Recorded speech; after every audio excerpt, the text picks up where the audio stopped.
Oof, I think cinema-going audiences have made it loud and clear what they think of Indiana Jones and the Dial of Destiny, and word of mouth appears to not have been kind to this final film in the franchise. This article is from Bounding Into Comics. Indiana Jones and the Dial of Destiny bombs at the box office. Only 9% of moviegoers heard it was good from friends and family. Indiana Jones and the Dial of Destiny cratered during its opening weekend at the box office, according to The Numbers. The film only grossed $60 million domestically in its 3-day opening weekend and another $70 million internationally for a global gross of $130 million. The film fell far short of box office projections. The Numbers predicted the film would gross $73.8 million in its opening weekend. It also fell short of Box Office Pro's prediction of $70.3 million, albeit the outlet did note their prediction range for the film was between $60 million and $77 million. I think when you consider the production budget alone for this film, something like $295 million, this is a huge box office failure. Later, the article states, comparing the film to other Indiana Jones films, the movie failed to best the last film in the franchise, Indiana Jones and the Kingdom of the Crystal Skull. That film grossed $100.1 million in its opening weekend, on its way to $317.1 million domestically and $786.6 million globally. It was also way back in 2008. Indiana Jones and the Last Crusade, also best Dial of Destiny, when adjusting for inflation. Its $73 million opening back in 1989 translates to $90.8 million in 2023 dollars.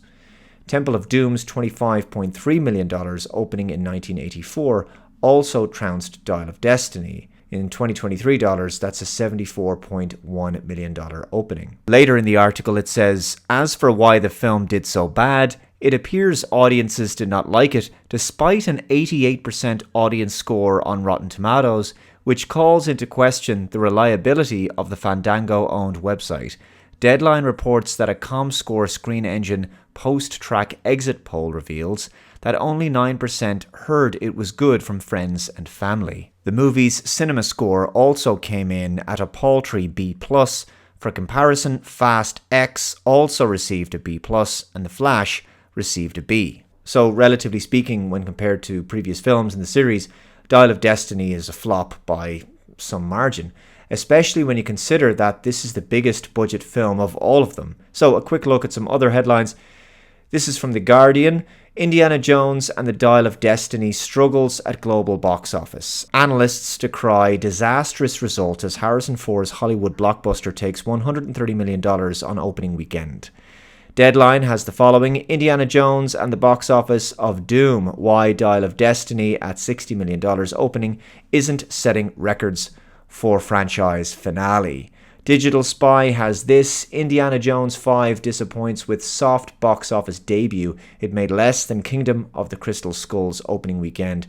Hollywood Reporter has this headline: box office, Indiana Jones and the Dial of Destiny cursed with $60 million domestic opening. The July 4th tentpole appealed heavily to older adults who have become more and more discerning about what they watch on the big screen versus on streaming.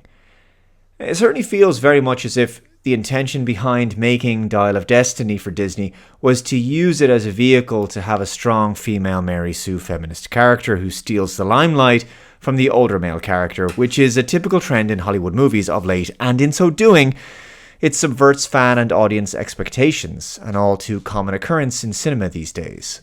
But what has also become a trend in the process of doing this is for these kinds of films to become essentially loss leaders.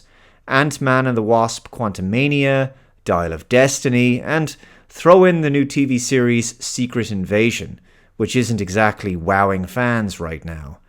There's been quite a few underperforming productions for Disney of late, and they all seem to suffer from similar maladies. All three of these recent productions that I've mentioned undermine the primary male protagonist character.